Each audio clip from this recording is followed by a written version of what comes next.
Olá, pessoal do 7º ano. Na última aula, então, nós vamos começar agora a nossa terceira aula virtual, tá? Na última aula, nós finalizamos lá a correção do caderno de atividades. Então, hoje vocês vão pegar aí pra mim a apostila grossa. Eu vou fazer correção com vocês a partir da página 58, tá bom? E aí eu finalizo nessa aula o primeiro bimestre, que é o capítulo 2, e a partir da próxima aula eu começo o segundo bimestre, terceiro capítulo, tudo bem? Então, abram aí na página 58, exercício 1. Aqui tá perguntando assim: nas relações entre os seres vivos em sociedade e colônia, ocorre uma divisão de trabalho entre eles, garantindo a sobrevivência de todos. Escreva qual característica diferencia esses dois tipos de relação. Então, vocês vão colocar assim: diferença entre esses dois tipos de interação. Então, colônia. Indivíduos estão fisicamente ligados, realizando suas funções. E sociedade, eles são fisicamente independentes. Então, a diferença é que colônia, eles estão interligados, eles sempre têm que estar juntos, vivendo juntos. E já a sociedade, não. Eles ficam separados. Exercício 2 tem aí duas colunas que nós temos que relacionar. Então, tem da letra A à letra F, tá? E aí tem as interações ecológicas. Então, vai ficar assim as letras aqui nessa coluna onde que nós temos que colocar. Não sei se dá pra vocês verem, mas vou falando pra vocês a ordem. Então, vai ficar F, A, D, B, E e C, tá bom? Então, ficou F, A, D de dado, B de bola, E de escola e C de casa. Exercício 3. Por que as relações desarmônicas são importantes? Explique sua resposta. Então, é porque colaboram para o equilíbrio ecológico, principalmente no controle das populações. Exercício 4. Leia a tirinha a seguir e responda as questões. Então, tá assim. Tem a primeira imagem aqui, certo? Nessa tirinha, que tá falando assim: Congresso de Odontologia. E do lado tem um crocodilo e um pássaro palito. E o crocodilo fala assim: e aí, como foi lá? Médio. Aí o passarinho responde: médio. Então, exercício A. No primeiro quadro da tirinha, o pássaro palito está em um congresso de odontologia. Qual a relação entre pássaro palito e esse congresso? Por que acontece? O pássaro palito, ele se alimenta dos restos de comida que fica na boca de jacaré e crocodilo. Então, a relação que tem aí é que o pássaro palito, em questão do meio ambiente dos animais, ele pode ser considerado da odontologia, tá? Então, vocês podem colocar assim: por o pássaro palito limpar os dentes dos crocodilos, ele pode ser considerado um dentista, ou seja, do meio odontológico. B. Qual é o tipo de relação ecológica que existe entre o pássaro palito e o jacaré? É protocooperação. Depois, agora vocês vão abrir aí na página 61. Exercício 1 tem um pequeno texto aí sobre a pulga na água, tá? Então, muita gente não sabe, mas existe essa pulga aí da água. Exercício A. Qual é o habitat das pulgas da água? Elas habitam lagos, rios e pequenas poças. Lagos, rios e pequenas poças. Exercício B. Qual relação ecológica é estabelecida entre as pulgas d'água e os peixes? Então, é relação desarmônica de predatismo.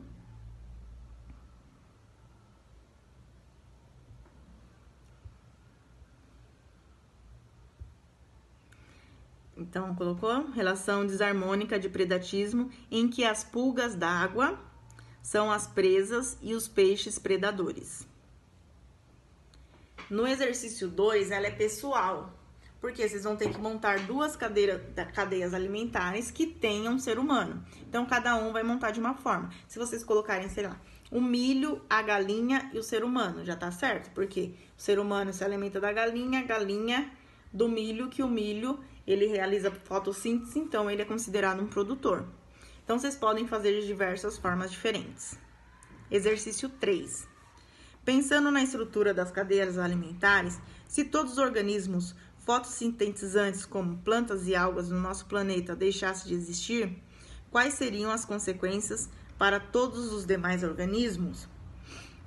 Se os produtores deixassem de existir, automaticamente os primários, desde os consumidores primários até o último, também ia deixar de existir, porque o primário não ia ter o alimento, que são os produtores, iriam morrer. Aí o secundário não ia ter alimento, o terciário não ia ter alimento e no fim ia acabar de existir a população gradualmente, tá bom? Agora na página 62, exercício 4. Quais organismos propiciam a pobreza, o apodrecimento dessas folhas? Podemos dizer que elas são importantes para o desenvolvimento das árvores da floresta? Então, essas folhas, elas sofrem aí a ação de organismos decompositores, como fungos e bactérias, porque fungos e bactérias são os decompositores. E os nutrientes que faziam parte delas retornam para o solo novamente. Então, acaba sendo um ciclo, tá? Então, fungos e bactérias são decompositores que ficam lá na parte do solo, se alimentam dessa parte que acaba apodrecendo, pode ser um fruto, uma flor, uma folha, e aí ele forma energia no solo, e aí a planta, através da fotossíntese, acaba reutilizando isso. Exercício 5. Tem aí um texto. Esquematize a cadeia alimentar na qual o gavião faz parte. Então, vocês podem colocar assim: verduras, caramujos, peixes e gaviões.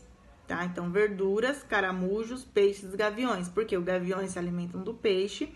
Não esquecendo que a seta sempre vem pra cá, tá? Então, vocês vão escrever, por exemplo, verduras, seta, e põe a ponta da seta pra cá. Caramujos, peixes e gaviões, porque os gaviões se alimentam do peixes, o peixes de caramujos e o caramujos de verduras. B. Na cadeia alimentar da qual o gavião faz parte, quais seres vivos representam o produtor e o consumidor primário? Então, produtor, plantas, e consumidor primário, caramujo. C.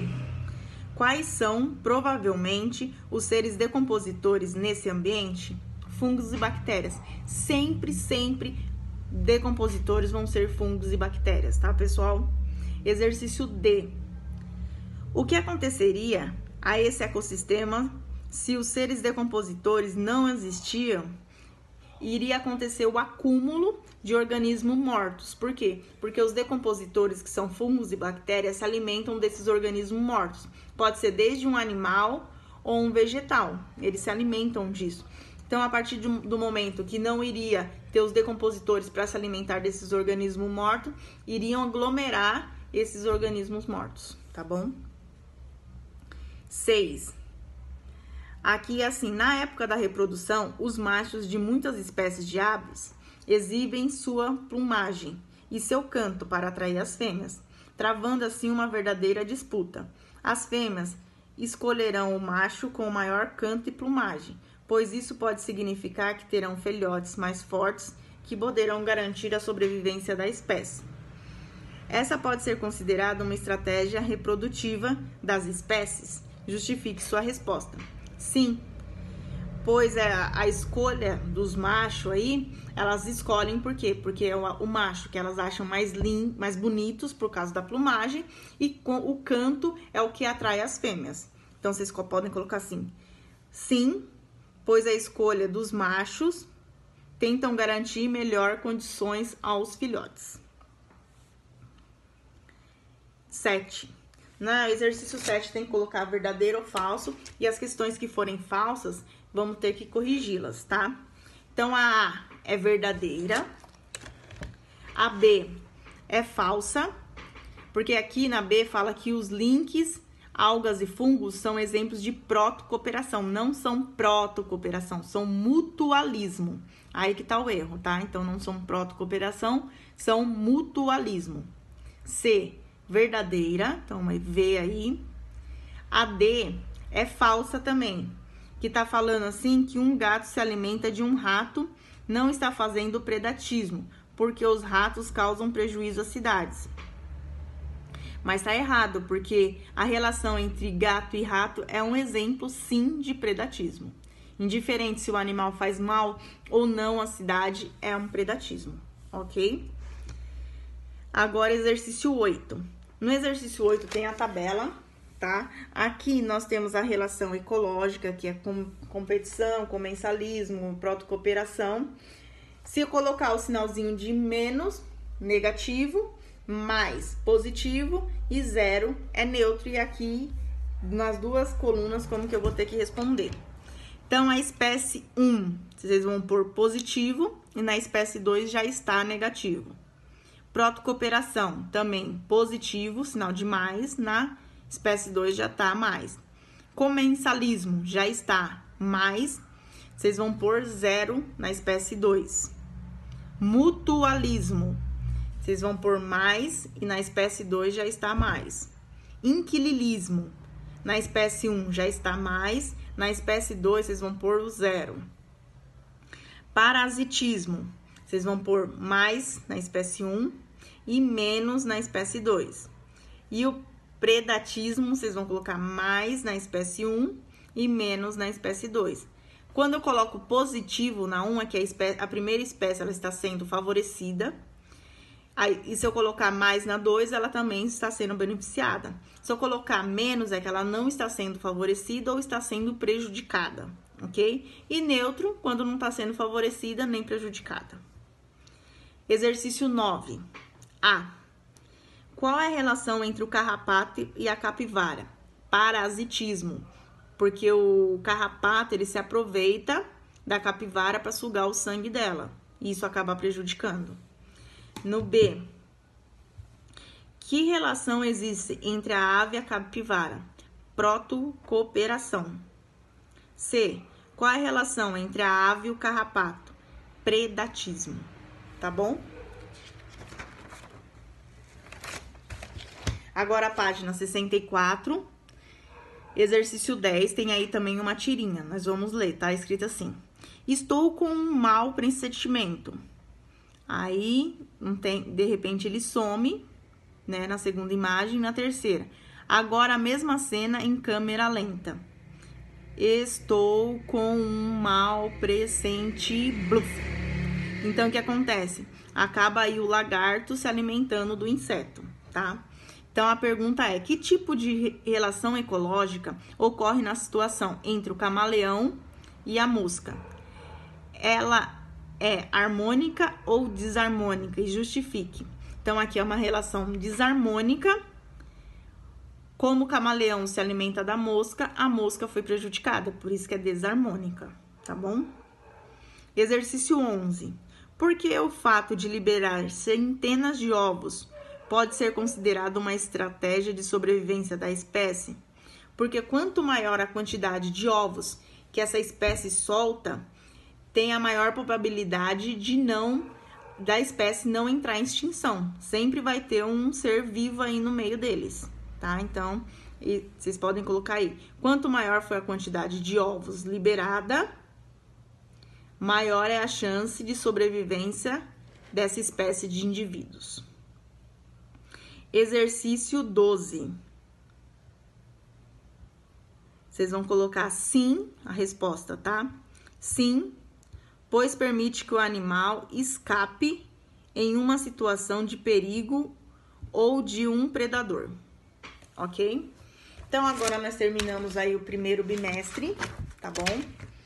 Aí nós vamos ter o mês de junho e julho, dá tempo de eu terminar com vocês o segundo, o terceiro e o quarto capítulo. Já na última aula desse mês, eu já vou estar começando com vocês aí o terceiro capítulo, tá bom? Desde já agradeço a atenção de vocês. Tchau, tchau.